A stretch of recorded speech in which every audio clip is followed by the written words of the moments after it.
தூதி தூது தீது கத்தும் தத்தை சொல்லாது, தூதி தூது ஒத்தித்தது தூது செல்லாது. என்னது?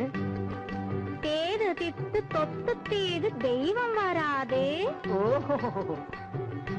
இன்று துத்தி தத்தும் தத்தை வாழ தித்தித்ததோது. என்ன உணர்றாங்க? அவங்க ஒண்ணும் வளரல, நீதான் திணற. திணறதாவது பின்ன வேணும்னா நீ தோல்வியை ஒப்புக்க. அவங்களே அர்த்தம் சொல்றாங்க. முதல்ல அர்த்தத்தை சொல்ல சொல்லுங்க, அப்புறம் பேசிக்கலாம். சரி சொல்லுங்க.